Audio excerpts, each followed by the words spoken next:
কণ্ঠযোদ্ধাৰ সমূহ প্ৰিয় দৰ্শকক অলেখ শুভকামনা জ্ঞাপন কৰিছোঁ। আজি মই উপস্থিত আছোঁ ঐতিহ্যমণ্ডিত দৰং জিলাৰ চিপাঝাৰ অঞ্চলত। এই অঞ্চলৰে এগৰাকী বিশিষ্ট কবি, সুদক্ষ খেলুৱৈ তথা সফল কৃষক, যিগৰাকী ব্যক্তি জাতীয় চেতনাৰে উদ্বুদ্ধ আৰু সাম্প্ৰতিক সময়ৰ শাসক, শোষক আৰু মানৱীয় মূল্যবোধৰ যি অৱক্ষয়, এই অৱক্ষয়ত তেখেতৰ কবিতাৰ বিজয় সাব্যস্ত কৰিব বিচাৰিছে, জেহাদ ঘোষণা কৰিব বিচাৰিছে। সেইগৰাকী বিশিষ্ট ব্যক্তি হ'ল পৰেশ চন্দ্ৰ নাথ ডাঙৰীয়া। আপোনাক কণ্ঠযোদ্ধা অনুষ্ঠানলৈ স্বাগতম জনাওঁ। ধন্যবাদ। কণ্ঠযোদ্ধাৰ সমূহ দৰ্শকবৃন্দৰ লগতে পংকজ নাথলৈ মোৰ ফালৰ পৰা ধন্যবাদ জ্ঞাপন কৰিছোঁ, যিহেতু তেখেতে কণ্ঠযুদ্ধৰ জৰিয়তে মোক অলপ মানসিকভাৱে সাহস দিবৰ কাৰণে তেখেতে আগবঢ়াই নিয়াৰ ক্ষেত্ৰত মোক অলপ প্ৰেৰণা যোগাইছে। প্ৰিয় দৰ্শক, আহক পৰেশ চন্দ্ৰ নাথৰ কণ্ঠত তেখেতৰে স্বৰচিত কবিতাসমূহ আপোনালোকে আগবঢ়াইছোঁ। কবিতাৰ শিৰোনাম সৃষ্টিৰ আহ্বান। মোৰ দেশৰ জনতা বহুদিন অনাহাৰত ক্লান্ত, বৃথা স্বাধীনতাই কৰিছে দেখোঁ আজি সকলোকে সৰ্বশ্ৰান্ত। সুউচ্চ অট্টালিকা অতিক্ৰমী জনতাৰ ক্লান্ত নিশ্বাসে আজি আকাশ লংঘিছে। তেজ ৰঙা বাটে বান্ধৈ ৰিঙিয়াই মাতে, আওফিৰ এন্ধাৰ নেকিবলে। দেখিছোঁ শুকান হাড়ৰ তেজৰ গোন্ধত দানৱৰ লোলুপ দৃষ্টি পিয়াপি দিছে চৌদিশে বান্ধৈৰ হক।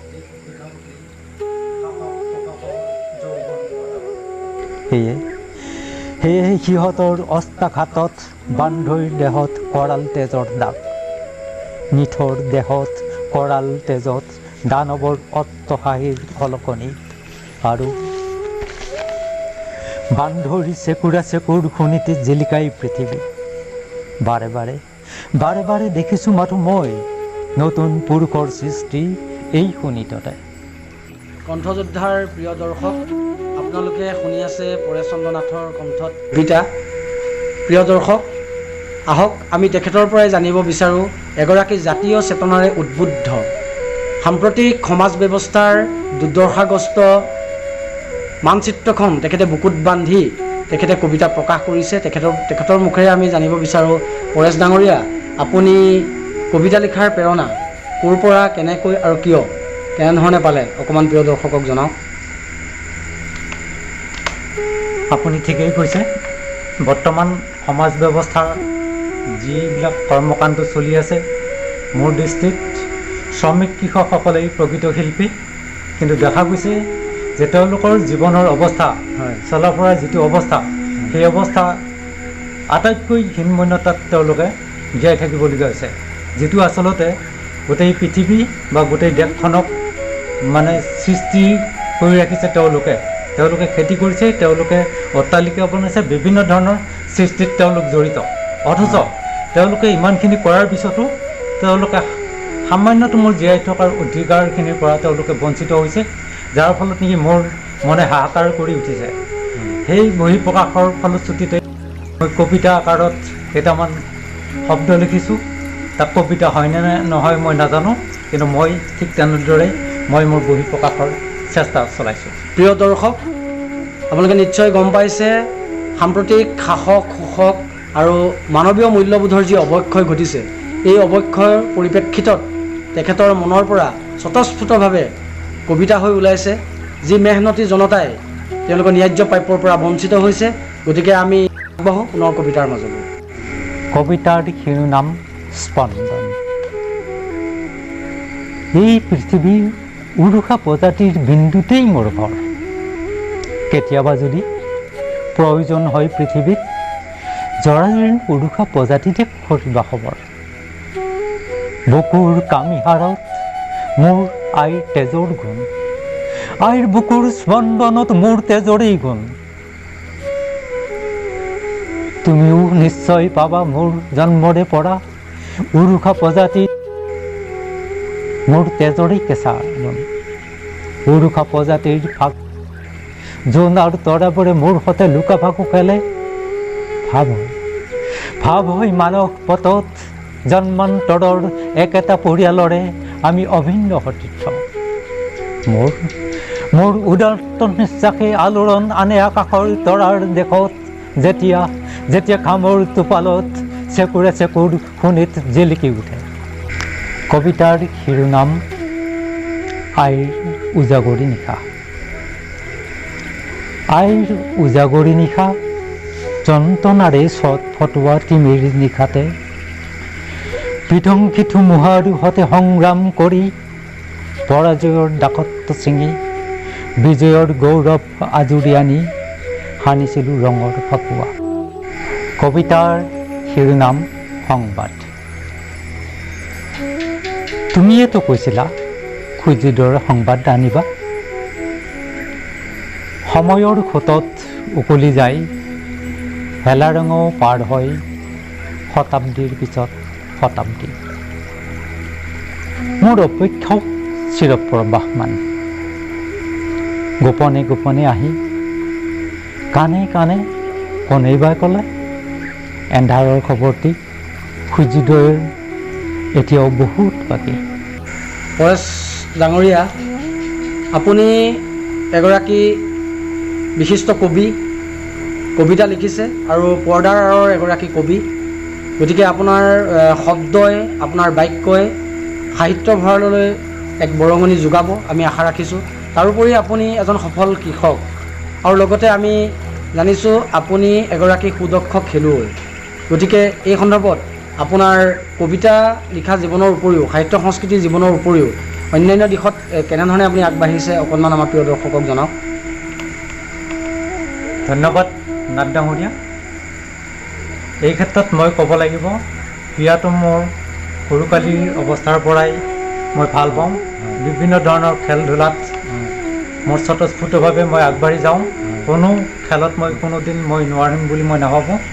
এই ক্ষেত্ৰত মই পিছলৈকে মই জানিলোঁ যে সকলো খেলৰ ক্ষেত্ৰতেই প্ৰশিক্ষণৰ দৰকাৰ আৰু এই খেলৰ জৰিয়তে মানুহৰ বিভিন্ন ধৰণৰ এটা আগবাঢ়ি যায়, মানসিক বৌদ্ধিক এইবিলাক ক্ষেত্ৰত মানুহ আগবাঢ়ি যায় আৰু শৰীৰটো মানে সুস্থ হিচাপে ৰখাত সহায় কৰে। আপুনি খেলা ধূলাৰ মাজেৰে অসম তথা ভাৰতবৰ্ষ আৰু আন্তঃৰাষ্ট্ৰীয় পৰ্যায়তো আপুনি ক্ৰীড়া প্ৰদৰ্শন কৰি আহিছে আৰু তাৰ প্ৰকৃত মৰ্যাদাও আপুনি লাভ কৰি আহিছে। এই ক্ষেত্ৰত আপুনি আন্তঃৰাষ্ট্ৰীয়ভাৱে আপুনি খেল প্ৰদৰ্শন কৰিবলৈ অসমৰ উপৰিও ক'ত ক'ত কেনেধৰণে গৈছে অকণমান জনাওক। মই অসমৰ উপৰিও হাৰিয়ানা, পাঞ্জাৱ, গুজৰাট, চেন্নাই, কেৰেলা, ভাৰতবৰ্ষৰ প্ৰায় অঞ্চলতেই মই মাষ্টাৰ্ছ এথলেটিক্সৰ ফালৰ পৰা খেলত অংশগ্ৰহণ কৰিছিলোঁ। এই ক্ষেত্ৰত মই 2014 চনত আন্তঃৰাষ্ট্ৰীয় খেলৰ বাবেও মই যোগ্যতা অৰ্জন কৰিছিলোঁ, যিটো নেকি এছিয়ান গেম বুলি কয়, মাষ্টাৰ্ছ এছিয়ান গেম। মই জাপানলৈকে মই নিৰ্বাচিত হৈছিলোঁ 2014 চনত আৰু তাতে গৈ মই 5ম স্থান দখল কৰিবৰ কাৰণে মই সক্ষম হৈছিলোঁ 5000 মিটাৰ দৌৰত। তাৰোপৰি আপুনি জাপানৰ বাহিৰে আৰু অন্যান্য কোনোবা দেশত? জাপানৰ বাহিৰেও মই